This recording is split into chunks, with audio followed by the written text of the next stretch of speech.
بسم اللہ الرحمن الرحیم. دس از محمد اقبال فرام ٹورنٹو.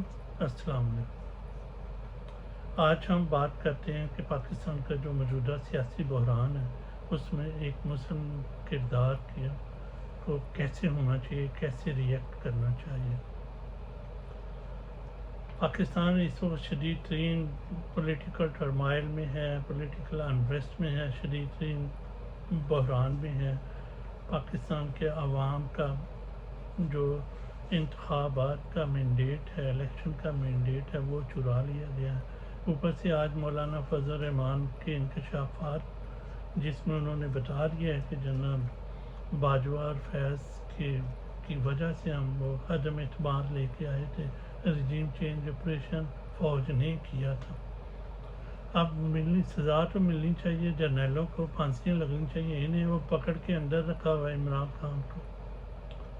تو یہ تو ایک خبر تھی جس پر تبصرہ تھا، لیکن ہم اصل موضوع پر آتے ہیں کہ بحران کی کیفیت میں ایک مسلمان کو کس طرح ریئیکٹ کرنا چاہیے، کس طرح عمل کرنا چاہیے. سب سے پہلے یہ بات سمجھنی بہت ضروری ہے کہ مسلمان ایک جو ہوتا ہے وہ بان پولیٹیشین ہوتا ہے، وہ سیاستدان ہوتا ہے، وہ ایک پولیٹیکل انٹیٹی ہوتا ہے. کیوں؟ جب ہم یہ دعویٰ کرتے ہیں لا الہ الا اللہ محمد رسول اللہ، تو اس کا مطلب کیا ہے کہ اللہ کے سوا کوئی خدا نہیں ہے اور محمد اللہ کے میسنجر ہیں صلی اللہ علیہ وآلہ وسلم. یہ تو ایک لفظی ترجمہ ہوگا، لیکن اس کی براڈر سینس کیا ہے کہ ہم دنیا کو اپنا ورلڈ ویو بتاتے ہیں کہ ہم دنیا کو اس نظر سے دیکھتے ہیں جو اللہ اور اللہ کے رسول نے ہمیں بتائی ہے، جو قرآن کی گائیڈنس سے ملتی ہے، جو اسلام کی موریلٹی سے ہمیں ملتی ہے. لہٰذا جب مسلمانوں پہ کوئی پرابلم آئے گا تو وہ گائیڈنس بھی وہیں سے ہی لیں گے، قرآن سے لیں گے، سیرت نبوی سے لیں گے، صحابہ کرام کی لائف سے لیں گے. نبی کریم صلی اللہ علیہ وسلم کی بڑی مشہور صحیح ہیں، امر بالمعروف والنہی عن المنکر فریضۃ. اس کا مطلب کیا ہے؟ نیکی کا حکم دینا اور برائی سے منع کرنا ہر مسلمان کا فرض ہے. اب اس پہ عمل کرنے کا طریقہ کار کیا ہے، برائی کو روکنے کے درجے کیا ہیں، وہ بھی بتا دیا گیا کہ برائی کو اگر دیکھو تو سب سے پہلے ہاتھ سے روکو، پھر اس کے بعد زبان سے روکو، اگر یہ بھی نہیں کر سکتے تو برائی کو دل سے برا جانو. اب ہمیں دیکھنا ہوگا کہ اسلام میں صحابہ کرام پر جب مسائل پیش آئے تو انہوں نے کیسے ریئیکٹ کیا، کیسے کیا، تاکہ ہم گائیڈنس لیں اور اس گائیڈنس کے مطابق ہم اپنے عمل کو درست کریں. مثلا نبی کریم صلی اللہ علیہ وسلم کی مکی زندگی کا واقعہ، جب عمر بن خطاب ابھی مسلمان نہیں ہوئے تھے. آپ جب مسلمان ہوئے تو اس وقت مسلمان چھپ کر عبادت کرتے تھے، انہیں آزادانہ وہ عبادت نہیں کر سکتے تھے. جب حضرت عمر فاروق رضی اللہ تعالی عنہ مسلمان ہوئے تو آپ نے اعلان کیا کہ آج عمر بن خطاب نے اسلام قبول کر لیا ہے اور میں مکہ میں جا رہا ہوں عبادت کرنے کے لیے. جس نے اپنے بچے یتیم کروانے ہیں وہ سامنے آ جائے. اس سے ہم نے کیا سیکھا؟ جب ہر طرف جبر اور ظلم کا ماحول ہو، ناانصافی کا ماحول ہو، تو ایک مسلمان کردار اس جبر اور ظلم کے مرکز میں کھڑے ہو کر ظلم کو اور ظالم کو للکارتا ہے اور اس کو ظلم کو روکنے کی کوشش کرتا ہے.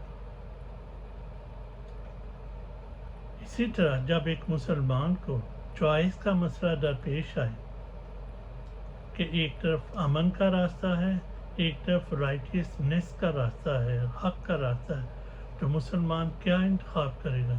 مسلمان رائٹیسنیس کا انتخاب کرے گا، حق اور سچ کا انتخاب کرے گا، امن کا انتخاب نہیں کرے گا اور حق اور سچ پر ڈٹ جائے گا. جس طرح حضرت امام حسین رضی اللہ تعالیٰ عنہ نے کیا تھا۔ آپ کے پاس بھی دو ہی چوائسیں تھیں، بیعت کریں، امن کا راستہ، حق کا راستہ ہے، جان کا خطرہ ہے۔ آپ نے کیا انتخاب کیا؟ آپ نے رائٹسنس کا انتخاب کیا، آپ نے حق کا انتخاب کیا اور اپنے سارا خاندان کو کٹوا دیا۔ آج یزید فوت ہوا ہے، مر گیا ہے، اس کو کوئی بھی نہیں جانتا، لیکن حسین کی شہادت کو پوری دنیا جانتی ہے، عالم اسلام جانتا ہے، غیر ملکی جانتے، غیر مسلم لوگ جانتے ہیں۔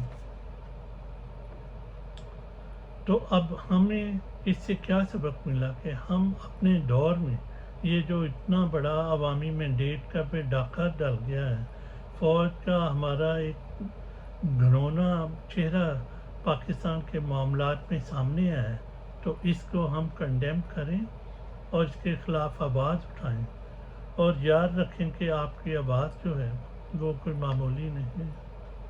یاد کریں، اس میں بہت طاقت ہے۔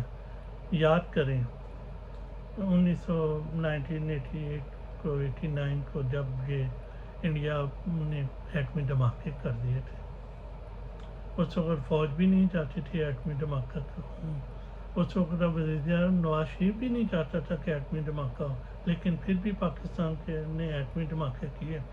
وہ کیوں کیے؟ اس لیے کہ پبلک پریشر بلڈ اپ ہو گیا تھا۔ آپ لوگوں کے پریشر کی وجہ سے پاکستان کی جو ریاست ہے وہ ایٹمی دھماکے کرنے پر مجبور ہوئی۔ لہٰذا ہمیں ظلم اور ناانصافی کے خلاف آواز اٹھانی ہے، پرامن طریقے سے آواز اٹھانی ہے، احتجاج کرنا ہے، اور اس احتجاج کی بڑی اہمیت ہے۔ پوری دنیا آپ کے ساتھ ہے، ہمارے ساتھ ہے، پاکستان کے موقف کے ساتھ ہے۔ حق اور سچ کے لیے آواز اٹھانا، مذہب سے صرف مذہب اسلام پہ عمل کر کے ہم اپنے دین کا حق ادا نہیں کر سکتے۔ نماز روزے پڑھ لی، اپنے لیے پڑھ لی، تزکیہ نفس کر لیا، جیسے وہ یہ تبلیغی جماعت والے ہر وقت ہمیں تبلیغ دیتے رہتے ہیں کہ اپنی آخرت سنوار اپنی آخرت سنوار تزکیہ نفس کر لیں۔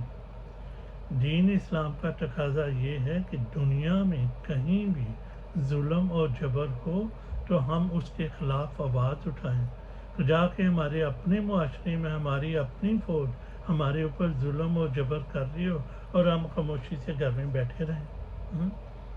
تو یہ پاکستان کا میک اینڈ بریک کا مومنٹ ہے، اور اس وقت اگر ہم خاموش رہے اور یہ جرنیل جو ہیں وہ ہمارے اوپر حاوی ہو گئے تو پھر اگلے لمبے عرصے تک پھر غلامی ہے۔ تو this is the right time to raise your voice for democracy, for civilian supremacy, اور پھر شاید یہ موقع نہ ملے۔ اس وقت فوج جو ہے پورے شکنجے میں آئی ہوئی ہے پاکستان کی عوام نے، کیونکہ انہوں نے پاکستان کی عوام کے مینڈیٹ کے ساتھ کھلواڑ کیا ہے۔ لہٰذا ہم پہ فرض ہے کہ ہم اپنی آواز بلند کریں، احتجاج کریں، اور فوج کو یہ فیصلہ جو ہے اس کو واپس کرنے پر مجبور کریں۔ اللہ تعالیٰ ہمیں حق و سچ کو پہچاننے کی توفیق عطا فرمائے۔ اللہ تعالیٰ ہمیں حق و سچ کا ساتھ دینے کی توفیق عطا فرمائے۔